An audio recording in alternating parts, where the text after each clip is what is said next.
ఉమ్మడి ప్రకాశం జిల్లాలోని ఒంగోలు అసెంబ్లీ నియోజకవర్గం జనసేనలో కొన్నాళ్లుగా విభేదాలు హల్చల్ చేస్తున్నాయి.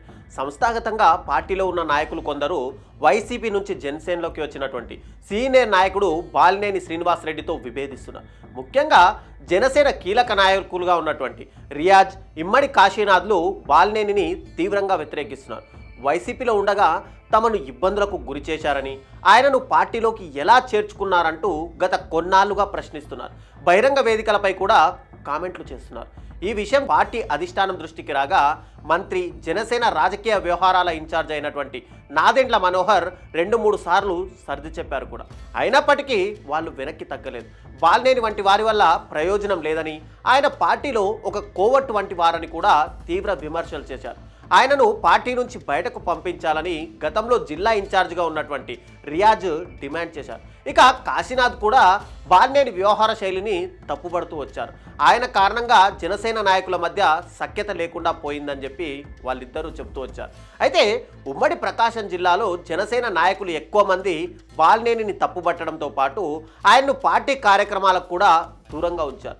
ఈ వ్యవహారంపై తాజాగా జిల్లాలో పర్యటించినటువంటి పవన్ కళ్యాణ్ ఈ విషయంలో స్పందించారు. మార్కాపురంలో పర్యటించినటువంటి పవన్ కళ్యాణ్ అక్కడ జల్ జీవన్ మిషన్ కార్యక్రమానికి శ్రీకారం చుట్టారు.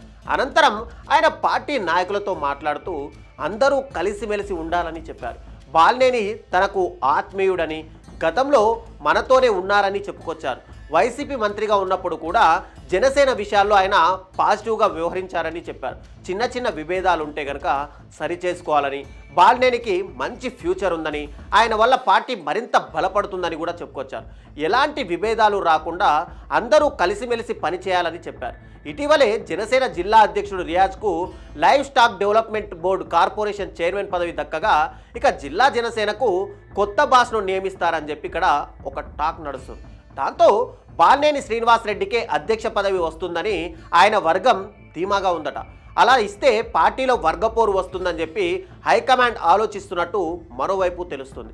అయితే జిల్లాలో వర్గపోరును కంట్రోల్ చేసి పార్టీని కనుక ఒక తాటిపైకి నిలబెట్టే వ్యక్తి కోసం ఇప్పుడు అధిష్టానం విస్తృత సర్వేలు కూడా చేస్తుందట. ఒకవైపు రియాజ్ వర్గం, మరోవైపు బాలినేని వర్గం పోటాపోటీగా కార్యక్రమాలతో సాగుతుండగా కూటమి ప్రభుత్వం మాత్రం రియాజ్ వర్గాన్ని ఇక్కడ కలుపుకొని పోతుంది. దాంతో బాలినేని వర్గం ఒంకింత అసహనంగా ఉందట. ఈ నేపథ్యంలో బాలినేని వర్గం వారే తమ అధినేత పార్టీ మారతారని ప్రచారాన్ని కూడా మొదలు పెట్టారని ఒక టాక్ కూడా జిల్లాలో నడుస్తుంది. అయితే పార్టీ మార్పు అనే ప్రచారానికి మార్కాపురం సభతో ఇక్కడ బాలినేని శ్రీనివాసరెడ్డి పులి స్టాప్ పెట్టారు. సభకు హాజరైన బాలినేనికి జనసేన అధినేత పవన్ కళ్యాణ్ తగిన ప్రాధాన్యం ఇచ్చారని అతని వర్గం కూడా హ్యాపీగా ఉందట. పనిలో పనిగా జిల్లా అధ్యక్ష పదవిపై కూడా ఇక్కడ చర్చ మొదలైంది. జనసేన కొత్త బాస్ ఎవరు అనే చర్చ జోరందుకున్న నేపథ్యంలో మరోమారు పార్టీ అధిష్టానం ఇక్కడ దృష్టి సారించిందట. ఇది కూటమి ప్రభుత్వానికి కొత్త చిక్కు తెచ్చిపెట్టేలా ఉందని కూడా ఒక సమాచారంగా తెలుస్తుంది. నిన్నటి వరకు బాలినేని విమర్శిస్తూ వస్తున్నటువంటి టీడీపీ ఎమ్మెల్యే దామచర్ల జనార్దన్ భవిష్యత్తులో అతనితో కలిసి కార్యక్రమాలు చేయడానికి ఇక్కడ ముందుకు వస్తారా అంటూ కూడా ఒక జోరుగా చర్చ కూడా సాగుతుంది. అయితే కూటమి పార్టీ నేతలంతా కలిసి పనిచేస్తారని పవన్ సభాముఖంగా చెప్పినా కూడా ఒంగోలులో అది జరిగేది మాత్రం సాధ్యమేనా అనే ఒక అనుమానాలు కూడా వ్యక్తమవుతున్నాయి. అయితే ఒంగోలు కూటమిలో ఈ ముగ్గురి మధ్య సమన్వయం సాధించడం ఇక్కడ అధిష్టానానికి ఒక పెద్ద సవాల్గానే మారింది. ఎందుకంటే రియాజ్ వర్గం ఎమ్మెల్యే దామచర్ల జనార్దన్కు ఇక్కడ సన్నిహితంగా ఉంది. బాలినేని వర్గం మాత్రం అటు రియాజ్ టీంకు కానీ ఇటు దామచర్ల వర్గానికి కానీ కొరకరాని కొయ్యలా తయారైంది అనే ఒక టాక్ కూడా వినిపిస్తుంది. ఈ క్రమంలోనే పవన్ నేరుగా స్టేజి పైనే ఇరు వర్గాలకు క్లాస్ తీసుకున్నట్టు కనిపిస్తుంది. ఇప్పటికైనా తాజా మాజీ ఎమ్మెల్యేలు ఒక్కటవుతారా, పాత పద్ధతిలోనే సై అంటే సై అనుకుంటారా అనేది చూడాలి మరి.